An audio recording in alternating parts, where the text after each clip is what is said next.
श्री रामकृष्ण गीता। इसमें श्री रामकृष्ण माया की व्याख्या कर रहे हैं।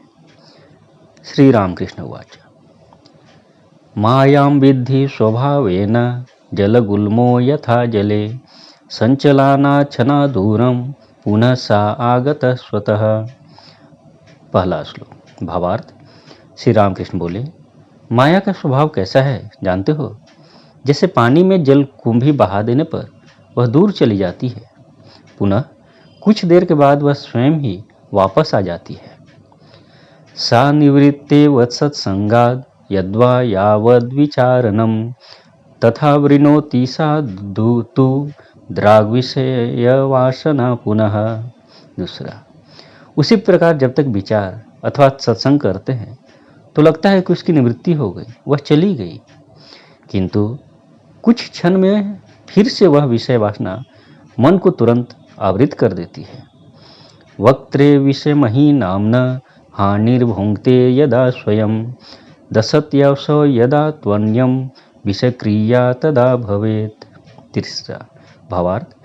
सांप के मुंह में विष होता है, वह स्वयं जब आहार करता है तब उसे हानि नहीं होती, अर्थात विष का असर नहीं होता है, परंतु जब दूसरों को डसता है तब विष का प्रभाव होता है।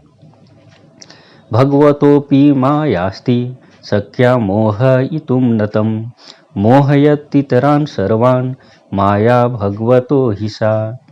चौथा भावार्थ। ठीक उसी प्रकार भगवान की माया है, परंतु उन्हें मोहित नहीं कर सकती। वही माया अन्य सभी को मोहित करती है। वेत्सि किं कोच्यते माया रागा शक्ति ह्यतीवये मातृ पितृ स्वश्री भातृ स्त्रीपुत्र स्वजनादिषु।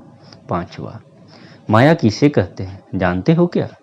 माता, पिता, भाई, बहन, पत्नी, पुत्र, स्वजनों के प्रति जो तीव्र प्रेम और आसक्ति है वह माया है।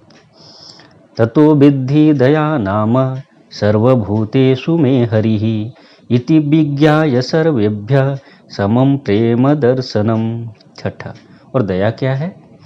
सब भूतों में मेरा हरि यह जानकर सबके प्रति समान प्रेम प्रदर्शन करना दया है। भूताविष्ठ पुमान यह सचेदिति गातुर्मर्हति भूतेनाहं समाविष्टो भूतो चिरात् पलायते।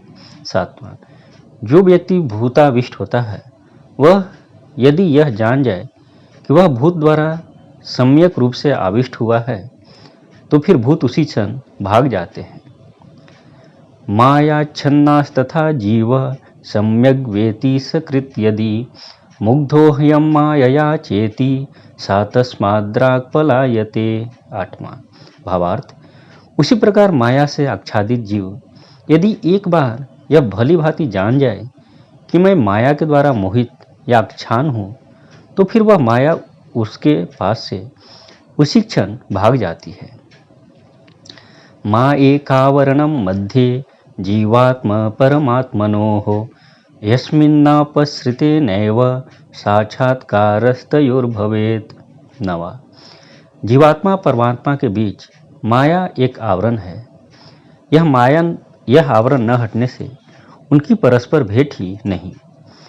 रामोग्रे मध्यगा सीता तत्पश्चात् लक्ष्मणो यथा रामोत्र परमात्मा स्यात् लक्ष्मणो जीवसंगकः मायावरणरूपा सा जानकी मध्यवर्तिनी याद्विधि जानकी मध्ये रामस्तान्वन् दृश्यते।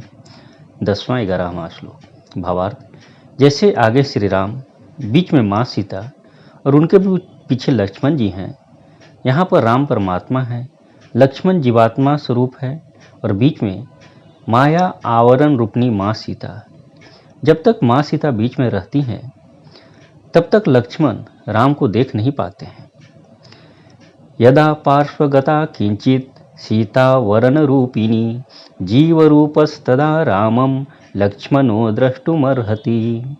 12वां, जब आवरण रूपनी माँ सीता एक और थोड़ी सी हट जाती हैं तो जीव रूप लक्ष्मण प्रभु राम को देख पाते हैं। विद्या विद्यति सा माया भवति द्विविधा पुनः, विद्या भवति मोक्षाय अविद्या बंधाय कल्पते। 13वां। फिर यह माया दो प्रकार की होती है, विद्या माया तथा अविद्या माया। विद्या माया मोक्ष के लिए होती है तथा अविद्या माया बंधन का कारण होती है। वैराख्या विवेकाख्या सा विद्या द्विविधा ततः, येनामाश्रित्य जीवोऽयं भगवच्छरण व्रजेत। 14वां। भावार्थ, उनमें से विद्या माया दो प्रकार की होती है, विवेक और वैराग्य। इसी विद्या माया का आश्रय करके जीव भगवान की शरण में आता है। आगे हम माया की और व्याख्या देखेंगे।